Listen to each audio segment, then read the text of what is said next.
Budget है, क्या कहना चाहिए? देखिए, देश में पहली बार हुआ होगा कि देश की वित्त मंत्री जो बजट अनाउंस कर रही है वो आंध्र प्रदेश और बिहार के लिए बजट है। वो वहाँ के वित्त मंत्री क्या काम करेंगे अगर हमारे केंद्र मंत्री ये काम कर रही हैं। और जो उन्होंने शुरू किया है प्रधानमंत्री सरकार बचाओ योजना, उसके तहत उन्होंने अपने अलायंस पार्टनर्स को पैकेजेस दिए हैं। बाकी सारे राज्यों को पैकेजेस की जरूरत नहीं है।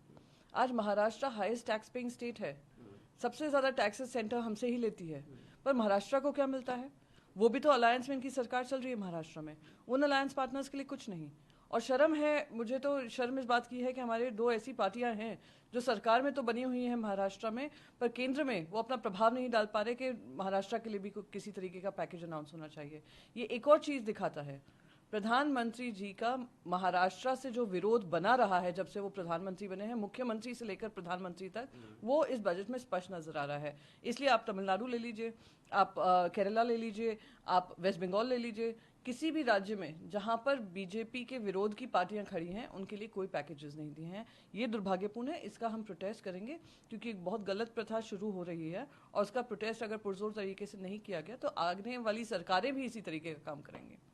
इधर राहुल गांधी से मिलने वाले हैं, क्या कहना चाहेंगे इसको लेकर? कल के बजट में ये उम्मीद थी कि जो किसान हताश बैठे हैं, जो महिलाओं को उम्मीद थी कि महंगाई की से राहत मिलेगी, जो युवाओं को उम्मीद थी कि रोजगार के माध्यम बनेंगे, उन सबको दरकिनार कर प्रधानमंत्री नरेंद्र मोदी जी ने सिर्फ अपनी वाह लूटने के लिए और आंध्र प्रदेश और बिहार के लिए उन्होंने पैकेजेस अनाउंस किए, किसानों के लिए कुछ नहीं। ना मिनिमम सपोर्ट प्राइस की बात की है, ना किसी तरीके से कि ऐसे उनके लिए फार्म लोन्स उनको ईजिली मिल सके, बैंक लोन्स मिल सके कम इंटरेस्ट पे, ना उसके बारे में बात की है। तो आज किसान भी त्रस्त है। किसान को अपना जो क्रॉप बनते हैं, उनके जो अन्नदाता कहते हैं, अन्नदाता कहा जाता है, उनके लिए किसी तरीके की पॉलिसी या योजना का अनाउंसमेंट नहीं हुआ है। ये दुर्भाग्यपूर्ण है। और अगर वो किसान आकर विपक्ष से बात कर रहे हैं, वो इसलिए बात कर रहे हैं क्योंकि हम उनके हित की बात रखेंगे। विपक्ष की जिम्मेदारी होती है कि जनता की बात रखना। ये दुर्भाग्यपूर्ण है कि केंद्र सरकार सिर्फ अपनी मन की बात पे लगी हुई है। 4 राज्यों के नीति आयोग का जो मीटिंग है उसका आज बॉयकॉट करेंगे बजट डिस्क्रिमिनेटरी बजट के कारण, क्या कहना चाहेंगे? देखिए, नीति आयोग जो बना है सारे राज्यों की बात सुनकर, फिनेंशियल एलोकेशन जो होता है जो उनकी फीडबैक होती है उसके हिसाब से नीति आयोग केंद्र सरकार को एडवाइस देता है। पर जब केंद्र सरकार ही इस तरीके से भेदभाव कर रही है राज्यों में कि कुछ राज्यों का हाथ पकड़ना क्योंकि वो आपके लिए पॉलिटिकली सूटेबल है और कुछ राज्यों का हाथ छोड़ देना, ये किस तरीके से जो सौतेला व्यवहार हो रहा है, तो किस तरीके से फायदेमंद रहेगा कि अगर नीति आयोग की बात नहीं सुनी जा रही है, नीति आयोग की ही एडवाइस नहीं केंद्र सरकार सुन रही है, तो हमें वहां पे जाकर अपनी बात रखने का पॉइंट ही क्या है? इसलिए वो इसके विरोध में बॉयकॉट कर रहे हैं। तमिलनाडु के मुख्यमंत्री से शुरुआत हुई, बाकी सारे जो विपक्ष के मुख्यमंत्री हैं उसको बॉयकॉट कर रहे हैं। कुमार ने बिहार को जो पैकेज मिला है कहा है कि स्पेशल हेल्प है, हालांकि उसने स्पेशल स्टेटस के जो सवाल है उसको लेकर कुछ जवाब नहीं दिया, क्या कहना चाहिए? देखिए, जो स्पेशल स्टेटस की मांग कर रहे थे, मैं फ्लोर ऑफ द हाउस पे वाईएसआरसीपी और टीडीपी के झगड़े होते थे, हर रोज होते थे स्पेशल पैकेज को लेकर। वेल ऑफ द हाउस में आकर प्रोटेस्ट होते थे इसी बात को लेकर। जब वाईएसआरसीपी की सरकार थी, टीडीपी उस एकदम आगे आकर स्पेशल पैकेज की बात करती थी, ये या स्पेशल स्टेटस की। स्पेशल स्टेटस एक वादा था जो देश की सरकार ने, उस समय की सरकार ने आंध्र प्रदेश को वादा किया था, और टीडीपी जो उसके बारे में बोल रही थी, आज वो लोग भी चुप हैं और बिहार के मुख्यमंत्री भी चुप हैं। ये बिहार के मुख्यमंत्री जी से पूछना चाहूंगी, 8 साल पहले करीब मोदी जी वहां पे आए थे, कहा था 1,20,000 करोड़ का पैकेज देंगे, और आप लोग को ये झुंझुना पकड़ा दिया है, आप इसी में खुश हैं। तो अब बिहार की जनता के साथ ये विश्वासघात हो रहा है, ये विश्वासघात हो रहा है आंध्र प्रदेश की जनता के साथ। और उड़ीसा में भारतीय जनता पार्टी का कमिटमेंट था कि अगर हमारी सरकार बनेगी तो सरकार राज्य को स्पेशल स्टेटस का दर्जा दिया जाएगा, उनको भी दरकिनार किया है। तो ये दुर्भाग्यपूर्ण है कि आपकी हिपोक्रेसी के चलते आप अपनी जो जहाँ की आपकी जिम्मेदारी मिली है उनके खिलाफ काम कर रहे हैं। मल्लिका खड़गे ने कहा है कि उसमें कोई क्रांतिकारी स्कीम नहीं लाया गया है, ना कि अल्पसंख्यकों के लिए, ना दलित के लिए, ना आदिवासी के लिए, ना बैकवर्ड क्लास के लिए। देखिए, उनने सिर्फ और सिर्फ अपनी मनमानी की है राज्यों के लिए, क्योंकि पॉलिटिकली कन्वीनियंट है, पॉलिटिकली सूटेबल है। उन्होंने उन राज्यों का ध्यान दिया जहां से उनको लग रहा है कि सरकार बचाओ योजना के तहत ये 5 साल अपनी सरकार चला पाएंगे। पर यहाँ पे एक जो डिस्क्रिमिनेशन शुरू हुआ है, एक तो वो दुर्भाग्यपूर्ण है। दूसरा, आप देखिए, महिलाओं के लिए कुछ नहीं, युवाओं के लिए कुछ नहीं, किसान वर्ग के लिए कुछ नहीं। आप कह रहे हैं हम स्किल कर देंगे। स्किल लेबर वर्कफोर्स पड़ी हुई है, वो इंतजार कर रही है कि उनकी नौकरी के माध्यम बनेंगे। 9.2% अनएम्प्लॉयमेंट रेट है और आप कह रहे थे हम अप्रेंटिसशिप प्रोग्राम देंगे। आप ये सोचिए, ग्रेजुएट पोस्ट ग्रेजुएट जिसकी शुरुआत ही 25-30 हज़ार से होनी चाहिए सैलरी की, आप उनसे कह रहे 5,000 रुपये की नौकरी आपको दे देंगे।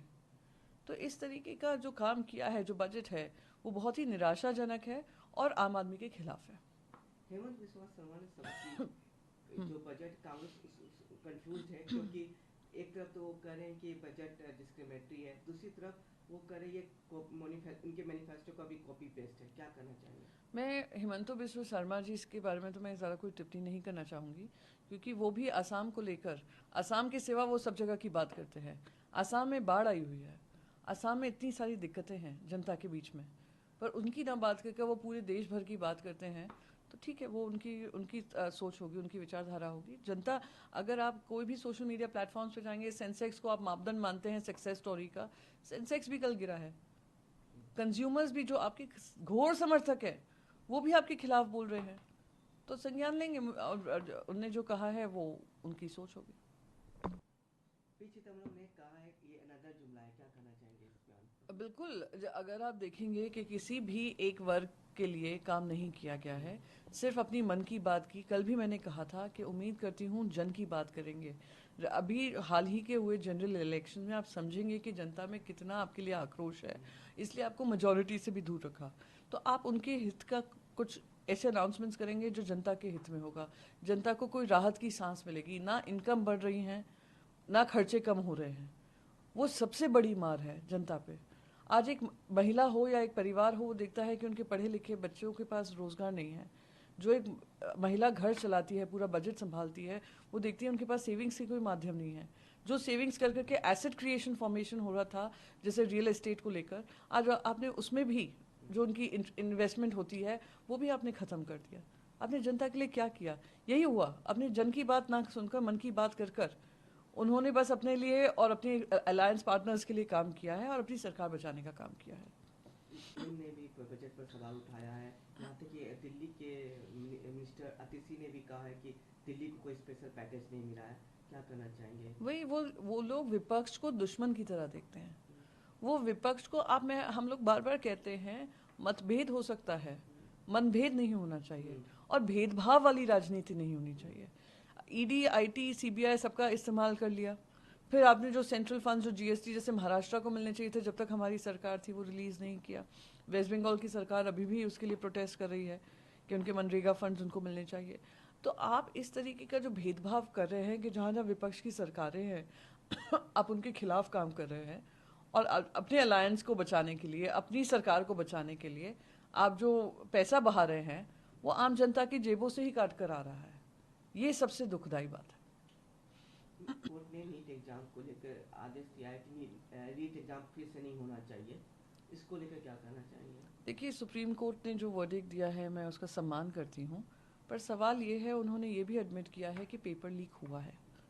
अगर पेपर लीक हुआ है और कुछ हिस्सा प्रभावित हुआ है, तो क्या ये पूरा जो एग्ज़ाम है उसको प्रभावित नहीं करता है? मेरिट लिस्ट जो है 3 बार बदल चुकी है, पर सुप्रीम कोर्ट ने सब पे सोच विचार कर ही निर्णय लिया होगा। पर आने वाले समय में जो ये लीक्स हो रहे हैं, जो इन्वेस्टिगेशन बाकायदा बता रहा था, बिहार पुलिस का इन्वेस्टिगेशन बाकायदा ये संकेत दे रहा था कि ये इंटर स्टेट रैकेट है। सीबीआई उसकी पूरी रिपोर्ट जानकारी अगर देगी तो उसमें समझ में आएगा कि जो एग्ज़ाम ही डाइल्यूट हो गया है, क्या उसका ऊपर जो फेथ जनता का हट गया है, युवाओं का हट गया है, उसको बहाल करने के लिए ये री एग्जामिनेशन ज़रूरी था। पर खैर, सुप्रीम कोर्ट ने एक निर्णय लिया है, उसको हम सम्मान करते हैं और उम्मीद करते हैं कि आने वाले समय में एजुकेशन मिनिस्टर ने जो फ्लोर ऑफ द हाउस पे झूठ बोला था कि कोई पेपर लीक नहीं हुआ है, वो झूठ आज जनता के सामने आ गया है।